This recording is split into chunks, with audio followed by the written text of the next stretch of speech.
So there's this big debate so far about TPS, or transactions per second, or how fast an actual blockchain is and how fast it actually needs to be. And I wondered about this because there was a post and it took a look at Lightning.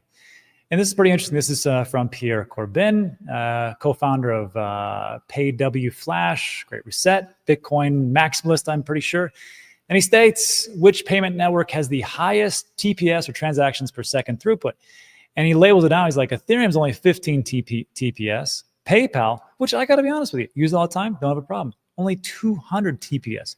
Visa is 24,000 transactions per second. Solana, 65,000 currently. I know there's an upgrade coming, so maybe 1 million, who knows, TPS. And then Lightning at 40 million TPS. Now, we have to take a look at this and say, is this actually true? And this is a great graphic. I mean, don't get me wrong, it's pretty fantastic. Willie Woo says Lightning in real terms is not what the native Lightning network can carry. It's every Bitcoin L2, L3 that complies with its de facto invoice standard. Effectively, it's a payment standard without throughput that goes to infinity as more backend solutions. Kurt Walker says Lightning doesn't do 40 million TPS. The number is theoretical, which led me to my question, which was this.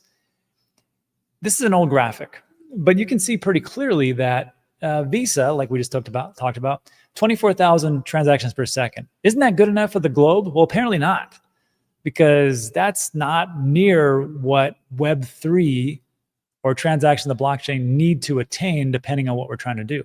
And we can take a look here that, Ripple's pretty good, 1,500. PayPal, it says here 193. Again, pretty good.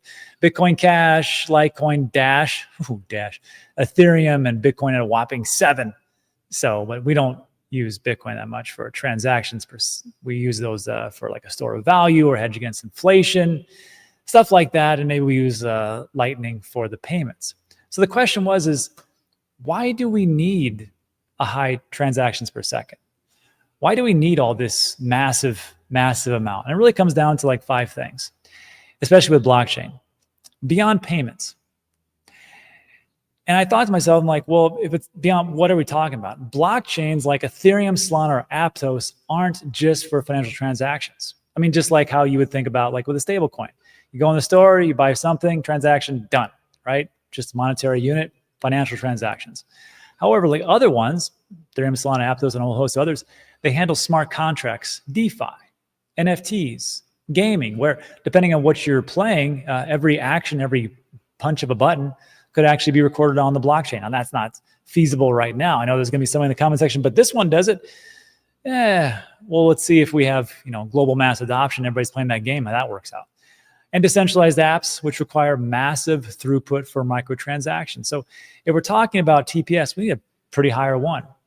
And then if we're talking about payments, just payments, because Visa's doing a pretty good job. But as far as global scale, Visa, I didn't know this, processes a fraction of global transactions, mostly in developed markets. Yeah, you're talking about the Europe, the United States, stuff like that. Blockchain aims to serve unbanked populations, cross-border micropayments, or machine-to-machine economies, or IoT, or Internet of Things. So imagine that. Like right now, we've got, there's a lot of, 40% plus that is just unbanked throughout the world, and they're going to need that. So, Visa, which sometimes does go down, can't handle, and those are just the payment transactions. We're not talking about the blockchain types of transactions, DeFi, NFTs, gaming, decentralized apps, things like that. There's trade-offs. So we need this. And as far as like trade-offs for TPS, Visa can do 24,000 because it's in just a building. It's super centralized.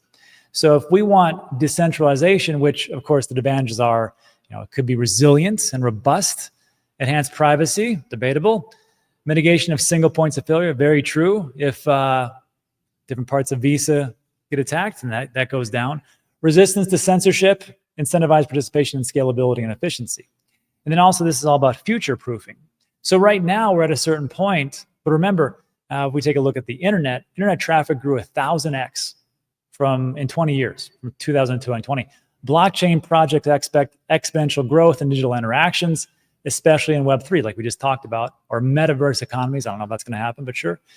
A 1 million TPS prepares for a world where every click, trade, or token movement is on chain. That's the standard. That's the standard. 1 million TPS. And I believe we'll probably need even more than that. So 1 million TPS might be the minimum moving forward. And then, of course, cost and latency. High TPS reduces transaction fees and confirmation times during peak demand. Think of all the ones that have a high TPS versus a low TPS. We can see at Ethereum, and we saw this in 2021, when a certain transaction would have cost you over $50, $60, $70 per transaction because of network congestion and low TPS.